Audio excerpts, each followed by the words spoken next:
I had always produced my films myself, so I always owned them, which is of course great, you can control them, but the drawback is that anything you own you can also lose. And in 2000 I actually lost possession of my entire work. Long and sad story. And then for 10 years I just watched the movies. They were still distributed, but they were owned by a big commercial company. And these commercial entities are not so much interested in restoration, because that means to invest, and they rather exploit it.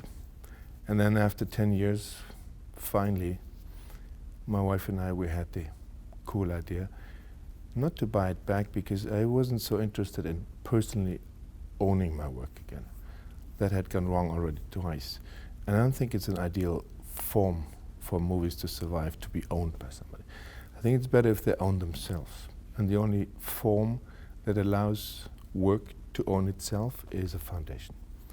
So it took us 2 years to collect all that money with the foundation to acquire each and every movie back.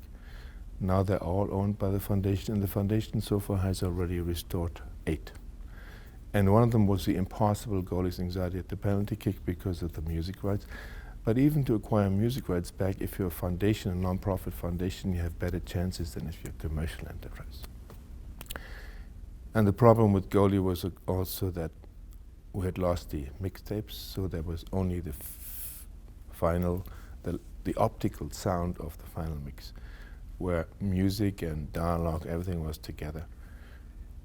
And some of the music was still so expensive that we couldn't possibly acquire it. And so for a long time it seemed that film was couldn't be saved, until the technology was there digitally to replace the music from under the dialogue.